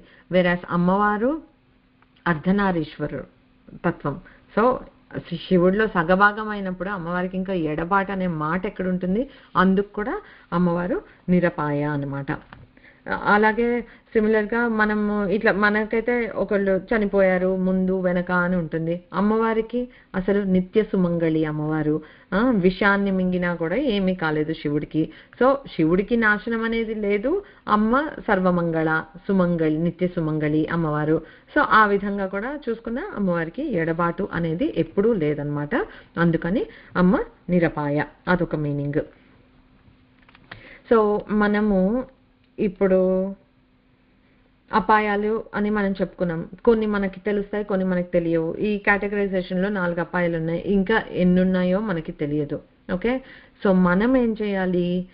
ఏదో రాక్షసుల్లాగా ఇంటెలిజెంట్గా ఆలోచించి నాకు ఈ అపాయం వద్దు, ఈ అపాయం వద్దు, ఈ అపాయం వద్దు, ఈ అపాయం వద్దు అని ఒక లిస్టు చదువుకునే కన్నా హాయిగా తల్లి నిరపాయ అయిన నువ్వు నాకు ఎటువంటి అపాయము రాకుండా చూసుకో తల్లి అని దండం పెట్టుకుంటే సరిపోతుంది. ఓవర్ స్మార్ట్గా చేసి ఈ ఈ ఈ బాధల నుంచి తప్పించు అని అడగకుండా అమ్మ ఇటువంటి ప్రమాదాలు ఏవి రాకుండా అని చెప్తే సరిపోతుంది. మనకి దేవి కవచం ఉంటుంది, చాలా ఉన్నాయి. బట్ ఇప్పుడు ఫర్ ఎగ్జాంపుల్ అమ్మవారి గురించి మాట్లాడుతున్నాం కనుక చండీ సప్తశతి చదివే ముందు కవచం చదువుతాం మనం. ఆ కవచంలో అసలు ఏమేమి వాటి నుండి ప్రొటెక్షన్ అడగాలి అనేది ఆ స్తోత్రంలో ఉంటుందన్నమాట. ఇన్ని అడగాల మనం, మనకు సగానికి సగం తట్టవు, ఓకే ఇన్ని ప్రమాదాలు ఉంటాయన్నమాట, ఇన్ని అడగాలన్నమాట అని అనిపిస్తుంది. సో మనం ఆ కవచం అనేది చదివేసుకుంటే అందులో చక్కగా మనకి దేవతలు ఋషులు ఇచ్చిన కవచాలు ఎన్నో ఉన్నాయి. చక్కగా అలాంటి కవచం చదువుకుంటే అందులో వాళ్ళే మనకి చెప్పారు ఏం అడగాలి అని. So we are covered. సో అదొకటి చేయొచ్చు. లేదు దానికి కూడా నాకు అంత టైం లేదు అని అనుకున్నామని అనుకో, ఏం చేయొచ్చు మనము? ఆపదాం అపహర్తారం దాతారం సర్వసంపదాం లోకాభిరామం శ్రీరామం భూయో భూయో నమామ్యహం. చాలు, ఆపదాం అపహర్తారం అంటే ఒక ఆపద అని చెప్పలేదు, అన్ని ఆపదల నుండి తప్పించి నన్ను కాపాడు. దాతారం సర్వసంపదాం, అన్ని రకాల సంపదలను ఇస్తాడు. అంతే, ఒక్క శ్లోకం రాముడికి రోజు దండం పెట్టుకున్నా అంటే ఆపదలన్నీ తొలగించు సంపదలన్నీ ఇవ్వు అని ఒకటి బ్లాంకెట్ నమస్కారం చేసేసుకుంటున్నాం అనమాట. సో మన ఇది అని అడగటానికి లిస్ట్ రాసుకోవక్కర్లేదు, చక్కగా కవచాలు చదువుకోవచ్చు. ఎందుకంటే ప్రతిరోజు ప్రమాదం అనేది మనకి నీడలాగా పొంచి ఉంటుంది. అందుకే యాక్సిడెంట్ అంటారు, లైక్ యాక్సిడెంటల్గా అయింది, you didn't anticipate it, it just happened. అలా ఎన్నిసార్లు పైకి కిందకి మెట్లెక్కి తిరిగేస్తూ ఉంటాం చకచక. ఏదో మన టైం బాగాలేకపోతే ఒకరోజు అదే మెట్ల మీద కాలు జారి పడి ఏదో విరగచ్చు, ఏదో అవ్వచ్చు, వి నెవర్ నో. సో ప్రమాదం అంటే ఎక్కడో బయట నుంచి వస్తుంది ఏమీ లేదు, ఉన్న చోట ఉన్న పడంగా కూడా ప్రమాదాలు వచ్చే అవకాశం ఉంటుంది. అవన్నీ మనకు తెలియదు, వాటి గురించి నెగిటివ్గా ఆలోచించి మన మనసుని ఇంకొంచెం డిప్రెస్డ్గా చేసుకోవాల్సిన అవసరం ఏమీ లేదు. జరగాల్సింది ఎలాగో జరుగుతుంది, అమ్మ నువ్వు నన్ను కాపాడు అని దండం పెట్టుకుందాం. ఆ తర్వాత నిజంగా మళ్ళీ ప్రమాదమో అపాయమో జరిగిందా, నా కర్మ నేను అనుభవిస్తున్నాను, దట్స్ ఓకే. అమ్మ ఈ అపాయం నుండి బయటపడే, లేకపోతే ఈ అపాయంలో నేను స్ట్రాంగ్గా ఉండి తట్టుకునేటట్లుగా చూడు, అలా దండం పెట్టుకుంటాం. సో దట్స్ వాట్ మనకి ఆధ్యాత్మిక చింతన అనేది నేర్పించేవి ఇట్లాంటివే అనమాట. సో బట్ అంటిల్ దెన్ ప్రమాదాలు మనకి ఏవి వద్దు, వచ్చి మనం ఏదో గ్రేట్ అని ప్రూవ్ చేసుకోక్కర్లేదు, అసలు వద్దు తల్లి అని చక్కగా ముందే నిరపాయ అయిన నువ్వు మాకు ఏ అపాయాలు లేకుండా చూసుకో తల్లి అని చక్కగా దండం పెట్టుకుంటే సరిపోతుంది. నెక్స్ట్ నామం వచ్చి నిరత్యయ. ఇది 4 అక్షరాల నామము. శ్రీ నిరత్యయాయై నమః అని అవుతుంది. నిర్గతః అత్యయః యస్యాః సా. అంటే అత్యయం అంటే అతిక్రమించడం, మల్టిపుల్ మీనింగ్స్ ఉన్నాయి. అత్యయం అతిక్రమే దండే వినాశే దోష కష్ట కుచ్రయ అన్నారు.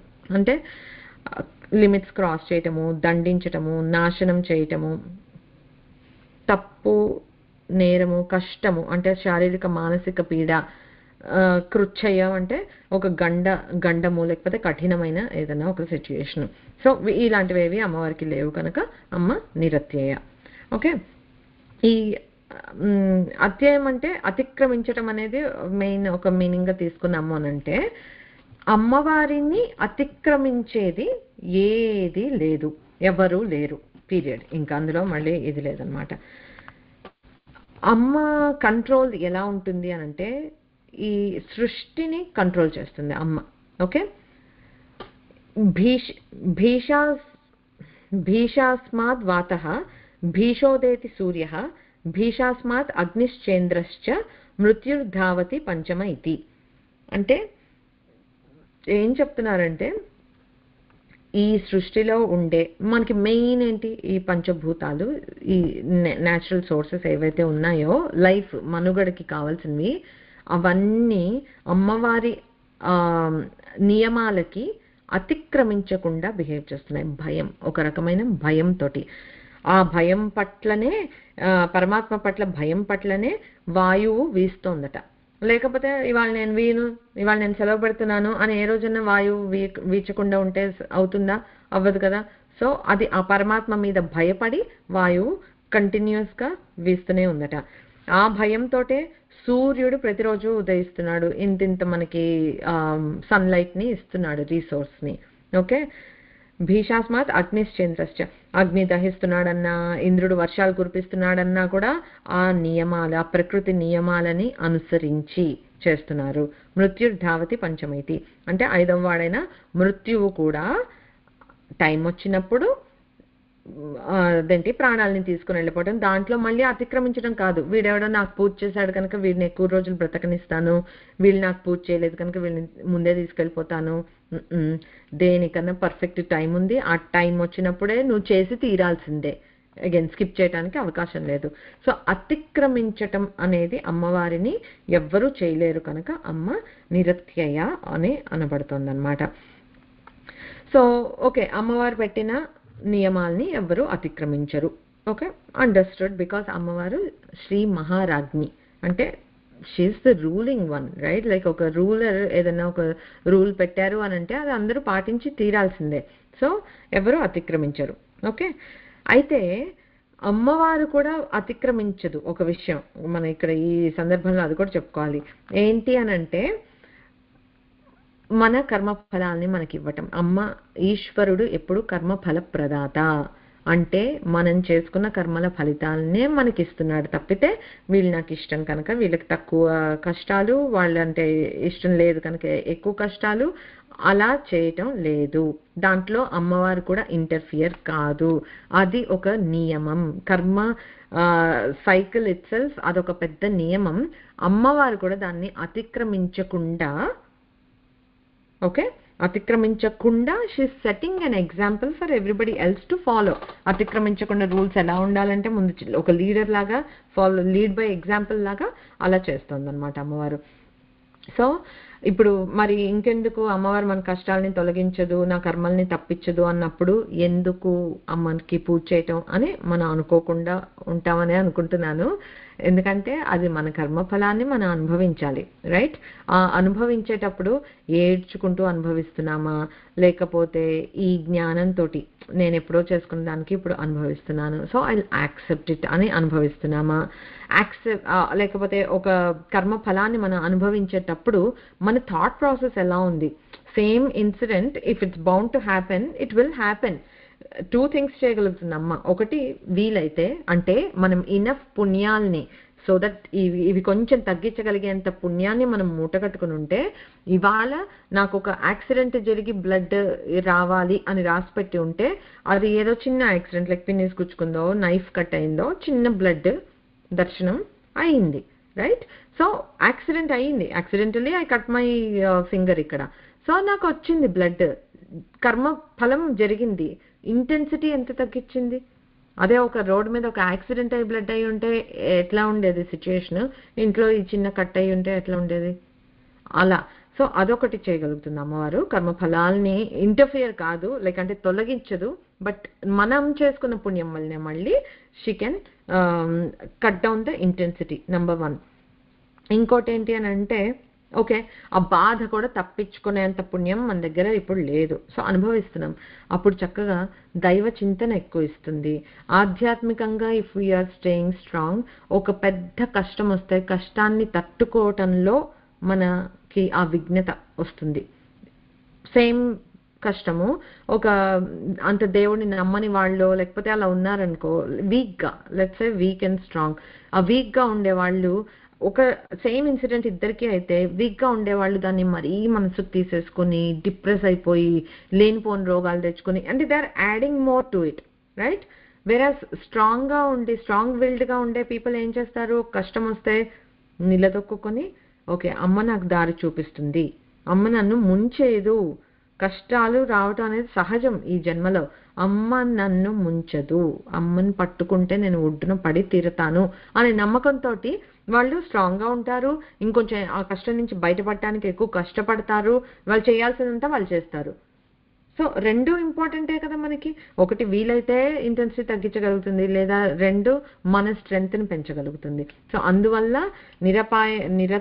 నిరపాయ అయిన అమ్మవారు మనకి ఆ స్ట్రెంగ్త్ని ఇచ్చి ఈ అపాయాల నుండి తప్పించి ఈ నియమాలని అమ్మ కూడా ఎలా అతిక్రమించదు అని విన్నాం కదా. బట్ ఓవరాల్గా అమ్మ మాట అతిక్రమించే వాళ్ళు ఎవరూ లేరు. సో మనం అలాంటి వాళ్ళని పట్టుకున్నాం అనుకో మనకి ఎప్పుడైనా మంచిదే కదా. ఇప్పుడు మనం చూస్తే ఎవరైనా సరే అబ్బా వీళ్ళకి చాలా పలుకుబడి ఉంది అంటే వాళ్ళ దగ్గర ఉండాలి అని అనుకుంటాం, ఎందుకంటే వాళ్ళు ఏదైనా మన కోసం ఒక మంచి మాట చెప్తారు, ఆ మాటకి భయపడి అందరు చేస్తారు అని. సో ఏ విధంగా చూసుకున్నా కూడా అమ్మ పాదాలను ఆశ్రయించడం మనకి బెస్ట్ కోర్స్ ఆఫ్ యాక్షన్ అన్నమాట. నెక్స్ట్ నామం వచ్చి దుర్లభ, 3 అక్షరాల నామము. శ్రీ దుర్లభాయై నమః. దుఃఖేన లబ్ధం సత్యం. అమ్మని పొందటం చాలా కష్టం, ఓకే, చాలా కష్టం. మరి ఎందుకు అనంటే సంతోషించాల్సిన విషయం ఇక్కడ ఏంటి అని అంటే అలభ అంటే అస్సలు లభ్యం కానిది అని అనలేదు, దుర్లభ అన్నారు. అంటే కష్టపడితే కానీ దొరకనిది అని అన్నారు, అంటే దెర్ ఈస్ ఎ హోప్ అనమాట. అలభ అన్నారనుకో ఇంకా అది హోప్లెస్ సిచ్యుయేషన్, ఎందుకంటే ఎట్లాగూ దొరకదు ఇంకెందుకు ప్రయత్నం చేయటం అని అనిపిస్తుంది. వేరాస్ ఇక్కడ దుర్లభ అన్నారంటే ఏంటి అంటే it's giving us a hope that కష్టపడితే సాధన గట్టిగా చేస్తే అమ్మవారు లభిస్తుంది మనకి అని వాగ్దేవతలు చెప్తున్నారు. సో ఇది సత్యం అన్నమాట. ఇందాక మనం చెప్పుకున్నాం కదా, నా చక్షుర్గచ్చతి నవాగచ్చతి నో మనః, అంటే కంటితో వాక్కుతో మనస్సుతో పొందలేమో అని ఇందాక చెప్పుకున్నాం, ఓకే. కానీ అవాంగ్ మానస గోచరం అని అన్నారు, అంటే ఏం చెప్తున్నారు ఇక్కడ అని అంటే మనము చెవులతో వినలేము, కంటితో చూడలేము, మనసుతో గుర్తించలేము అని చెప్తున్నారు. కానీ మనం రోజు పూజ చేస్తున్నాం కదా అమ్మవారికి, ఆ కళ్ళతో ఒక దివ్యమంగళమైన విగ్రహాన్ని చూస్తున్నాము, ఒక యంత్రాన్ని చూస్తున్నాము, చక్కగా పూజ చేసుకుంటున్నాం కదా. తర్వాత ఈ వినలేమని అంటున్నాము, కానీ అమ్మవారి ఈ నామాలు వింటున్నాము, అమ్మవారి లీలలు మహిమలు వింటున్నాము, స్తోత్రపారాయణలు చేసుకుంటున్నాము, వాక్కు యూస్ చేస్తున్నాము, అమ్మని రీచ్ అవటానికి చేస్తున్నాం కదా. మనసు అన్నారు, మన మనస్సుతోటి కూడా మనం భావించుకుంటున్నాము, ధ్యానించుకుంటున్నాము, చేస్తున్నాం కదా. మరి పొందలేరు అని ఎందుకని అంటున్నారు అని అంటే ఇవన్నీ మనం చేస్తున్నాము నిజమే, అంటే మనస వాచ కర్మణ 3 విధాలుగా మనం ప్రయత్నం చేస్తున్నాం. చేస్తుంటే ఏమవుతుంది అని అంటే ఇట్స్ వెరీ బ్రీఫ్ అనమాట. ఎట్లా ఆ హోల్డ్ ఏదైతే ఉందో ఇట్స్ వెరీ బ్రీఫ్. పూజ చేస్తూ ఉంటాము, మొత్తం ఒక గంట సేపు పూజ చేస్తే మన మనస్సు దాని మీద ఎంతసేపు నిలిచింది అది మనం చూసుకోవాలి. సిమిలర్లీ మన నోటితోటి పారాయణ చేసేస్తూ ఉంటాం, 1-2 గంటలు, మనసు ఎక్కడెక్కడెక్కడో తిరుగుతూ ఉంటుంది, అవునా.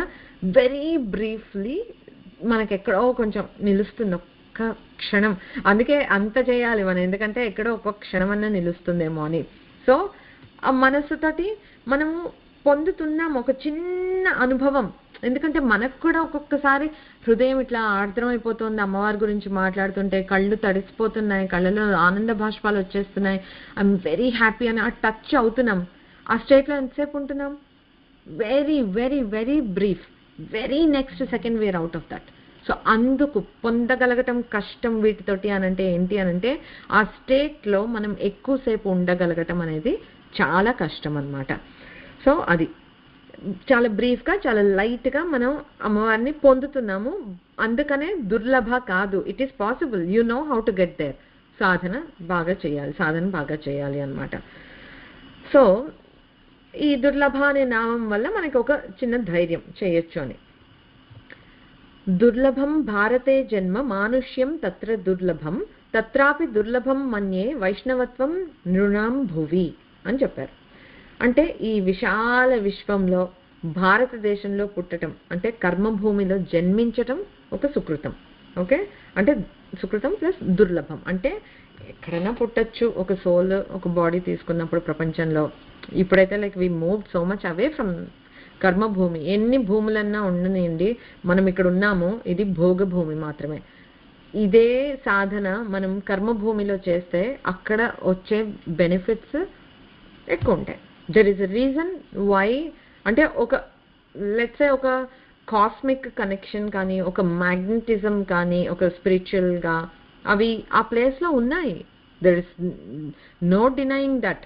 భగవంతుడు అవతారాలన్నీ ఎందుకు భారతదేశంలోనే తీసుకున్నారు, వేరే చోట ఎందుకు కాదు అని అంటే, maybe there is that you know spiritual ఇది పుల్ చేసే శక్తి ఉంది. అందుకే కర్మభూమి అది. మనం అక్కడ పుట్టినందుకు మనం సంతోషించాలి. ఆ పుట్టుక అక్కడ దొరకటం అనేది కూడా దుర్లభమట. పుట్టిన వాళ్ళందరూ అమ్మవారిని పొందేస్తున్నారా అని అంటే అది మనకి తెలుసు, అన్నీ చూస్తూనే ఉంటాం మన కళ్ళ ముందర. బట్ అసలు ఆ జన్మ పొందటం, బికాస్ పొందటం వల్ల you are already on the sacred land, you are already exposed to మన ఈ స్క్రిప్చర్స్ ఏమైతే ఉన్నాయి, గురువులు, పరంపరలు, అసలు ఈ వేదము, వాంగ్మయము తెలుస్తుంది. ఇప్పుడు మనం వెళ్ళి ఏదో ఊర్లో ఒక యూరోపియన్ లాగో, ఒక అమెరికన్ లాగో పుట్టామని అనుకోండి, ఇవి మనకు అసలు అంటే మనం చాలా పెద్దవి మన ఇంట్రెస్ట్ పెడితే తప్పితే ఇవి ఏవి మనకు అసలు పట్టవు. అవి నాన్ ఎగ్జిస్టెంట్గా మనం బ్రతికేస్తాం. అందుకని అక్కడ పుట్టగలగటం ఇట్ సెల్ఫ్ ఈజ్ దుర్లభం అంటున్నారు. ఎందుకు అని అంటే you'll be expose to the subject more. The more we expose our selves to the subject, the more we're drawn towards it at some point. అట్లా అట్లా సాధన, ఆధ్యాత్మిక ఇది ప్రోగ్రెస్ అనేది ఉంటుందన్నమాట. మానుష్యం తత్ర దుర్లభం. ఓకే, పోనీ భారతదేశంలో పుడితే ఒక కుక్కగా పుడితే, లేకపోతే ఒక పందిగా పుడితే ఏమైనా ఫాయిదా ఉందా? ఏమీ లేదు కదా. మనుష్య జన్మ పుట్టడంలో మళ్ళీ అదొక ఇంకొక దుర్లభమైన విషయం అన్నమాట. మనందరం లక్కీగా మనుష్యులుగానే పుట్టాం. సాధన చేయటానికి యోగ్యమైన దేహము ఆర్ లెట్స్ సే వాహనం ఇట్స్ దిస్ మనుష్య జన్మ. ఎందుకంటే మనకి బుద్ధి, ఇంటెలెక్ట్ అనేది ఇచ్చాడు. అన్ని ప్రాణుల్లో ఇంటెలెక్ట్ లేదు అని నేను అనట్లేదు. ఎవరి మనుగడకి కావాల్సిన ఇంటెలెక్ట్ భగవంతుడు వాళ్ళకి ఇస్తాడు. మనకి అల్టిమేట్గా మనం రీచ్ అవ్వాల్సింది పరమాత్మని. సో అలా చేరుకోవటానికి ఉపయోగింపబడే ఒక బుద్ధి, ఇంటెలెక్ట్ అనేది మనకి ఉంది, మనుష్యులకి ఉంది. సాధన చేయటానికి మనుష్య జన్మ ఉత్తమం. ఎన్నోసార్లు మనం పురాణాల్లో చూస్తే కూడా దేవతలు, దేవకన్యలు వాళ్ళు సాధన చేయటం కోసం, తపస్సులు చేయటం కోసం భూలోకానికి మనుషులుగా వచ్చి తపస్సు చేసుకొని వెళ్తారు. ఎందుకంటే అక్కడంతా మళ్ళీ భోగభూమి, యూ విల్ ఎంజాయ్ దేర్ అంతే. నువ్వు మళ్ళీ నీ కర్మలు చేసుకోవాలి, తపస్సులు చేసుకోవాలంటే భూలోకానికి వచ్చి చేసుకోవాల్సిందే. సో ఎందుకు అన్ని కథలు అలా జరిగాయి అని అంటే ఇదొక రీజన్. సో తత్రాపి దుర్లభం మన్యే వైష్ణవత్వం రుణాంభువి. ఇక్కడ వైష్ణవత్వం అన్నారు కానీ అలా ఒక మన భారతదేశంలో పుట్టి మనుష్య జన్మ ఎత్తి స్టిల్ దైవ చింతన అనేది ఉండగలగటం మహా దుర్లభం అని చెప్తున్నారు. ఇక్కడ వైష్ణవత్వం అన్నారు, బట్ ఐ వుడ్ సే దైవ చింతన. దేవుడు ఉన్నాడు, దేవుడు భిక్ష నా లైఫ్ అట్లా అనుకొని భక్తితోటి గడిపే వాళ్ళు ఎంతమంది, నాస్తికులుగా బ్రతికే వాళ్ళు ఎంతమంది, మత మార్పులు చేసుకుంటున్న వాళ్ళు ఎంతమంది మనకే తెలుసు. సో ఈ మాత్రం చింతన ఇచ్చావు తల్లి, ఈ జన్మకి మనుషులుగా పుట్టించి ఇంత చింతన ఇచ్చి అసలు నీ పాదాలు పట్టుకోవాలనే బుద్ధిని ఇచ్చినందుకు అనేక అనేక నమస్కారాలు అమ్మవారికి. ఎందుకంటే ఒక జన్మ మిస్ అయిపోయాము అని అంటే నెక్స్ట్ ఏంటో మనకి ఊహించలేం. ఈ జన్మలో ఈ బుద్ధి, ఈ మనుష్య జన్మ, ఈ దేహం ఉన్నప్పుడే అమ్మవారిని మనం ఎంత గట్టిగా పట్టుకోగలిగితే అంత గట్టిగా. ఎంత గట్టిగా అంటే ఇంకా మన వాసనలు, మన సంస్కారాలు షుడ్ బి వెరీ స్ట్రాంగ్. ఆ తర్వాత ఏ జన్మ వచ్చినా కూడా ఒక కుక్క వెళ్ళి దేవుడికి ప్రదక్షిణ చేస్తుంది, అది ఏమి తినదు, ఏదో వాళ్ళు ఇచ్చిన ప్రసాదమే తింటుంది. అలాంటి కుక్కల్ని వింటాం. ఒకవేళ కుక్క జన్మ ఏదో వస్తే కూడా అలాంటి కుక్క జన్మ కావాలంటే ఏంటి, వాసనల్లో అమ్మ మీద భక్తి, అమ్మ పాదాలు ఇవే ఉండిపోవాలి. సో ఏ జన్మగా పుట్టినా, ఒక ఫ్లైగా పుట్టినా అక్కడక్కడే తిరిగి చనిపోతూ ఉండాలి, కానీ అమ్మ నుంచి మాత్రం దూరంగా వెళ్ళకూడదు అని ఈ జన్మలో ఈ బుద్ధి ఉన్నప్పుడే మనం గట్టిగా దండం పెట్టుకోవాలి. అది దుర్లభో లక్షితో భువి అంటే భగవంతుడిని లక్ష్యంగా పెట్టుకుని, అంటే పుట్టాం మనం ఏం లక్ష్యంగా బ్రతుకుతాము, ఈ జన్మలో నేను ఈ జాబ్ చేయాలి, ఈ ప్రోగ్రెస్ అవ్వాలి, నెక్స్ట్ అక్కడ ఒక ఇల్లు కట్టాలి, ఇక్కడ ఒక ఇల్లు కట్టాలి, పిల్లల కోసం ఇంత వెనకేయాలి, బ్యాంక్ బ్యాలెన్స్ ఇంత ఉండాలి, అవి లక్ష్యాలుగా పెట్టుకుంటూ ఉంటాం మనం. Very unfortunate. బట్ మనకి ఈ దేహం ఇది దొరికినప్పుడు మనకు ఉండాల్సిన ఏకైక లక్ష్యం ఏంటి అంటే భగవంతుణ్ణి పొందాలి అనే ఒక తపన. అది ఉంటే అది కూడా మళ్ళీ ఎన్నో జన్మల సుకృతం వల్లనే మనకు అలా చేయాలని అనిపిస్తుంది. లేకపోతే days will just pass on just like it does for everybody. మనం టైం తీసుకుంటున్నాము అని అంటే అది మన బుద్ధి అమ్మవారు సన్మార్గంలో పెట్టింది. అందుకని ఇవాళ నాకు అమ్మ గురించి కాసేపు వినాలనో, చదవాలనో, చూడాలనో, పూజ చేసుకోవాలనో ఏదో ఒక విధంగా పనిచేస్తుంది అంటే అది అమ్మ దయ అంతే. దుర్లభ యోగినామప్య సాధ్యత్వాత్ అంటే మహామహా యోగులకి కూడా, అంటే ఇప్పుడు మనలాంటి మనుషులకి అని అంటే అనుకున్నాము, ఇక్కడ ఏం చెప్తున్నారంటే యోగులకి కూడా, మహామహులైన యోగులకి కూడా సాధ్యం కాదు. It's not easy to attain that మోక్షం, లిబరేషన్. అమ్మతో యూనియన్ అవ్వటం, అసలు అద్వైతాన్ని అర్థం చేసుకోవటం చేత కాదు, ఎంతో కావాలి సాధన. సో మనం లైక్ బేబీ స్టెప్స్ ఆర్ ఇంకా క్రాలింగ్ స్టేజ్లో ఉన్నాము. అమ్మ దయ ఉంటే యాక్సిలరేట్ చేయగలుగుతుంది తప్పితే మహామహా యోగులకి కూడా అది పాసిబుల్ కాదు. అలా అని వదిలేకండి. దుర్లభ అంటే కష్టపడితే పొందే అవకాశం ఉంది అని అన్నప్పుడు why would we lose that chance కదా. సో ఇంకా గట్టిగా ఇంకా బాగా సాధన చేయాలన్నమాట. పరమాత్మలో పరమాత్మ గీతలో ఇలా చెప్తారు ఏమని, బహూనాం జన్మనామంతే జ్ఞానవాన్ మాం ప్రపద్యతే వాసుదేవ సర్వమితి సమహాత్మాసు దుర్లభః. సేమ్ ఇదే చెప్పారు. ఎన్నో ఎన్నో ఎన్నో ఎన్నో జన్మల సాధన ఉంటేనే జ్ఞాన సంపన్నుడు అవుతాడు. అసలు ఎన్నో జన్మలు మనం ఎంతో సుకృతాలు చేసుకున్నాం కనుకే ఈ మనుష్య జన్మ లభించింది మనకు కూడా.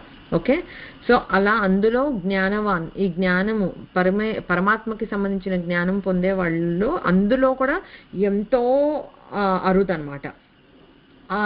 ఆ జ్ఞానం వచ్చిన వాళ్ళలో ఎంతో అరుదుగా చాలా కొద్ది మంది మాత్రమే అనన్య భక్తితోటి నన్ను శరణు జొచ్చుతున్నారు అని చెప్పాడు. ఆ శరణు జొచ్చిన వాళ్ళకి అదే అంత అరుదు అని చెప్తున్నా. అంటే భగవంతుడే అంత, ఇట్స్ నాట్ ఈజీ. భగవత్ చింతన రావటం అనేది it is not easy at all. So మనం ఈ రోజున అమ్మ అని నోరు తెరిచి అమ్మ పాదాలని పట్టుకున్నాము అని అంటే ఏదో జన్మలో మనం ఎన్నో సుకృతాలు చేసాం. So we have to continue that momentum అనమాట. సో అది దుర్లభ అనే నామానికి అర్థం. సో మనం ఆల్వేస్ ఎప్పుడు ఏదో ఇలా చెప్పారు కదా అంటే ఇంత కష్టము, ఎన్నో కోట్లలో నా ఛాన్స్ ఏంటి అని అనుకుని వదిలేమని కాదు. దుర్లభ అని చెప్పటంలో ఉద్దేశం itself is that you try, keep trying. సాధనతోటి ఏదైనా మనం సాధించవచ్చు, ప్రొవైడెడ్ మనం సాధన అంత గట్టిగా చేయాలి, అంత నమ్మకంతో చేయాలి. So let us all continue to do that. ఇంకొక నామం చెప్పచ్చా? ఇంకొక నామం చెప్పేస్తాను. దుర్గమ. దుర్గమ అనేది 3 అక్షరాల నామము. శ్రీ దుర్గమాయై నమః. ఓకే, గమింప శక్యం కానిది. గమించటం అంటే కదలటం అనమాట. ఒక మార్గము దాటటము మూవ్ అవ్వటము, వీటన్నిటిని గమనించటం అని అంటారు. మనం దాటలేనిది అమ్మ. దుర్గమ్మ అంటే మనం దాటలేము అమ్మని, అందుకని దుర్గమ్మ. మనకి దుర్గం అనే మాట మనం ఎక్కడ ఉంటాం, కోట దుర్గం. కోటకి చుట్టూతా ఒక దుర్గం ఉంటుంది, అంటే దుర్భేద్యం అనమాట. దాన్ని ఛేదించుకొని శత్రువులు లోపలికి రాలేరు అని అంత స్ట్రాంగ్గా కడతారు. రాజప్రసాదాన్ని ప్రొటెక్ట్ చేయడం కోసం ఈ దుర్గం అనేది పెరిమీటర్ అంతా కట్టేసి ఉంచుతారనమాట. సో రెండు విధాలుగా ఈ నామాన్ని మనం చూసుకోవచ్చు. ఒకటేంటి అని అంటే, అమ్మ పాదాలు ఇందాక చెప్పినట్లు గట్టిగా పట్టేసుకున్నాం అనుకో, మనకున్న ఈ పాటి బుద్ధిని ఉపయోగించేసి అమ్మ అనన్య శరణాగతి చేశామనుకోండి అమ్మవారి పట్ల, అమ్మ మనల్ని కూడా, ఈ నిరపాయ అయిన అమ్మ చుట్టూతా దుర్గంలాగా ఉండి మనల్ని కూడా కాపాడుతుంది. Okay, that is one reason. Okay, సెకండ్ది వన్ మీనింగ్. సెకండ్ది ఏంటి అని అంటే, అమ్మని రీచ్ అవ్వటం దుర్లభ అన్నారు కదా, దుర్గమం. అమ్మని రీచ్ అవ్వటం చాలా కష్టం. ఆ దాటుకొని అమ్మ దగ్గరికి చేరటం అనేది చాలా కష్టం అని చెప్తున్నారు. ఓకే, ఎన్ మనసా న మనుతే అని చెప్పారు. అంటే మనస్సుతోటి ఇది చేయలేము, పొందలేము. యతో వాచా నివర్తంతే అప్రాప్య మనసా సహా. అంటే ఇందాక చెప్పుకున్నారు దానికే ఇది ఇంకొక మీనింగ్ ఏంటి అని అంటే, వాక్కుతోటి మనస్సుతోటి మనం పొందగలిగే తత్వం కాదు పరమాత్మ. ఓకే, సో ఒక విరాట్ స్వరూపంగా మనం అసలు అమ్మవారిని అర్థం చేసుకోవాలి అని అంటే అది మనకు చేత కాదు. ఎందుకు అనంటే, ఒకటి అసలు కెన్ యూ ఇమాజిన్ ఒక మనిషి, సూర్యుడు, చంద్రుడు కళ్ళగా ఉంటాయి అంటే అసలు అమ్మ ఎంత ఉంటుంది, అమ్మ ముఖం ఎంత ఉంటుంది, ఇంకా అమ్మ జుట్టు ఇటు అటు కదులుతుంటే ఎలా ఉంటుంది, అసలు ఎలా ఊహించుకోగలుగుతాం మనం ఒక విరాట్ స్వరూపాన్ని? అమ్మ స్తనాలే సూర్యచంద్రులు అని అంటే like can we imagine that kind of a విరాట్ విగ్రహం? చేయలేం కదా. సో గ్రహించడం కూడా మనకి చాలా కష్టం. అది ఒకటి దుర్గమం. అంటే అసలు పరతత్వాన్ని మనం ఒక భావానికి తెచ్చుకోవటం కూడా మనకి దుర్గమమే అన్నమాట. అయితే మనకి ఈ ప్రపంచంలో దేని గురించైనా మనం తెలుసుకోవాలి అని అంటే రెండు వాడతాం ఈ మాటలు. ఇప్పుడు చెప్పారు కదా, ఏతో వాచా నివర్తంతే అప్రాప్య మనసా సహా. ఈ రెండే మన టూల్స్ ఏదన్నా అంటే, ఒకటి వాక్కు, ఒకటి మనసు. అంటే చెప్పేవాళ్ళు పరతత్వం గురించి చెప్పాలి అని అంటే మాటలు, వాక్కులే యూజ్ చేసి చెప్తారు. మనం ఆ వాక్కుల్ని విని అర్థం చేసుకుని మనసుతోటి ఊహించడానికి ప్రయత్నిస్తాం. దట్స్ హౌ ఇట్ ఈస్ కదా. ఇప్పుడు దేవుడు అని ఒకళ్ళు మనకి సాకార రూప వర్ణన చేస్తున్నారు అని అంటే అది వాక్కు వింటున్నాము, మనసుతోటి భావిస్తున్నాం. సో ఆ రెండు కలిపి చేస్తాం మనం. దాంతో ప్రయత్నం చేస్తాం. పట్టుకోగలమా లేదా అంటే చూద్దాం. తెలిసిన రూపం చెప్పారనుకో కొంచెం అందుకోగలుగుతాము. ఇట్లాంటి విరాట్ విగ్రహము అసలు అలాంటివి అని చెప్తే very hard to imagine. Okay, ఇంకా అది కూడా దాటేసి ఇప్పుడు పరమాత్మ తత్వాన్ని గురించి చెప్తున్నారనుకో, నిరాకార నిర్గుణ పరబ్రహ్మ స్వరూపం అని అన్నారంటే, ఇప్పుడు నిరాకారమైనది ఎంత అబ్స్ట్రాక్ట్ గా ఉంది, దాన్ని ఎలా పట్టుకోగలుగుతాం కదా, చాలా కష్టం. అందుకని అమ్మని అర్థం చేసుకోవటం, పరతత్వాన్ని అర్థం చేసుకోవటం అనేది దుర్గమం. అందుకని అమ్మ దుర్గమ అయిందనమాట. నయమాత్మ ప్రవచనేన లభ్యో న మేధయా న బహునా శ్రుతేన. నాయమాత్మ ప్రవచన లభ్యో అంటే ప్రవచనాల వల్ల పొందగలిగేది కాదు. అంటే ఎవరో ప్రవచనాలు చెప్పటం వల్లనో మనం వినటం వల్లనో పొందలేము అని చెప్పేస్తున్నారు. నా మేధయా నా బహునా శృతేన అంటే మన మేధస్సు వల్ల కానీ, అంటే మనకేదో ఇంతపాటి ఇంటెలెక్ట్ ఉంది అని అనుకున్నాం కదా, ఆ మేధస్సును ఉపయోగించి కానీ, ఏవో గ్రంథాలు చదివేస్తే కానీ అలా కూడా మనం పరమాత్మని పొందలేము అని చెప్తున్నారు. యం ఏవ ఏష వృణుతే తేన లభ్యః తస్య ఏషా ఆత్మ వివృణుతే తనుం స్యాం. అంటే ఎవరైతే ఈ అహంకారాన్ని, నేను చేస్తున్నాను, నేను అమ్మవారిని పొందడానికి ప్రయత్నిస్తున్నాను, అట్లాంటి అహంకారాన్ని పూర్తిగా వదిలేసి ఈ అనన్యమైన భక్తితోటి అమ్మవారిని శరణాగతి చేసి ఆశ్రయిస్తారో అట్లాంటి వాళ్ళని మాత్రమే పరమాత్మే అనుగ్రహించి, ఓకే, ఎందుకంటే మనకి చేత కాదు, అప్పుడు పరమాత్మ అనుగ్రహించి తానే తన దివ్య స్వరూపాన్ని వెల్లడి చేస్తుంది. సో సే ఫర్ ఎగ్జాంపుల్ అర్జునుడికి విరాట్ స్వరూపాన్ని, విశ్వరూపాన్ని చూపించాడు. చూడలేం, కానీ అడగలేదు కూడా యాక్చువల్లీ అర్జునుడు. బట్ ఎప్పుడైతే హీ ప్రిపేర్డ్ హిమ్, ఆ సాధన అదంతా చేసి ఆ భక్తి అది ఒక స్టేజ్కి ఒక రైపన్ అయిన తర్వాత అప్పుడు మామూలు కళ్ళతోటి చూడలేకపోయారు, అక్కడ అంతమంది ఉన్నారు. దివ్య దృష్టిని ప్రసాదించి దివ్య విగ్రహాన్ని విశ్వరూపాన్ని సందర్శనం చేయించాడు భగవంతుడు. చేసుకోలేదు, అది అందరికీ కాదు. ఎవరినైతే భగవంతుడు అనుగ్రహించాడో వాళ్లే ఆ దివ్య రూపాన్ని పరమాత్మ చూపించదలుచుకున్నప్పుడే చూడగలుగుతారు. తెలుసుకోగలిగే పరిపక్వత మనకు వచ్చిందని అనుకున్నప్పుడే అమ్మవారి దయతోటి మనము ఆ పరతత్వం ఏంటి అనేది అర్థం చేసుకోగలుగుతాము. ఇంకా ఏం చెప్పారంటే, నాయమాత్మ బలహీనేన లభ్యో నచ ప్రమాదాత్ తపసో వాప్యలింగాత్ ఏతైరూపాయైర్యతతే యస్తు విద్వాంస్తస్యైష ఆత్మ విశతే బ్రహ్మధామ.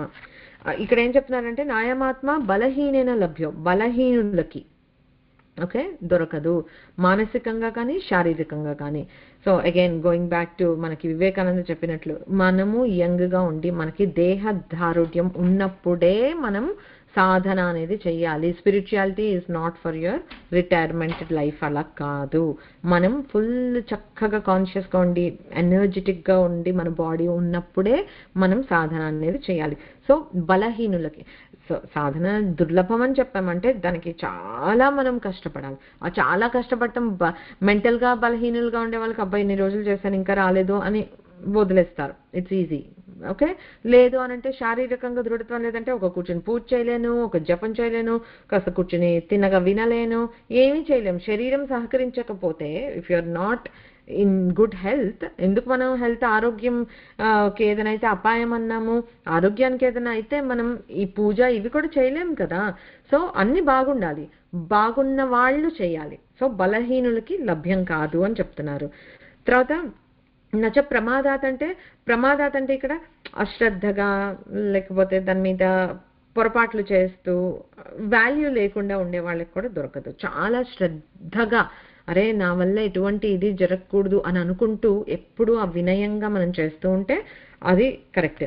తపసో వాప్యలింగాత్ అంటే ఒక కరెక్ట్ లక్ష్యం, ఇందాక చెప్పాము కదా దేవుడిని పొందటమే నా లక్ష్యం అని అదొకటి పెట్టుకొని దానికి తపస్సుగా అంటే తపన పడుతూ ఉండటమే తపస్సు. ఇవాళ రేపు రోజుల్లో ఆ నిరంతరం తప్పిస్తూ ఆ పరబ్రహ్మాన్నే పొందాలి, అదే నా లక్ష్యం అని అనుకుంటూ దాంతోపాటు కొంచెం వైరాగ్యం, డిటాచ్మెంట్ అవన్నీ మనం అభ్యాసం చేస్తూ ఉంటే అప్పుడు ఇలా చేసిన వాళ్ళు రూపాయైర్యతతే ఈ ఉపాయాల్ని యూజ్ చేసుకుని ఎవరైతే వాళ్ళ సాధన చేస్తున్నారో సరైన మార్గాల్లో, అంటే బలంగా ఉండటం, అప్రమత్తంగా ఉండటము, అంటే పొరపాటుగా ఏదో చేసేయకుండా శ్రద్ధగా ఉండటము, వైరాగ్యాన్ని అభ్యసించటము, తపస్సు ఇవన్నీ చేస్తూ ఉండే వాళ్ళకి వాళ్ళ ఆత్మ తప్పకుండా పరమాత్మలో లీనమవుతుంది అని చెప్తున్నారు.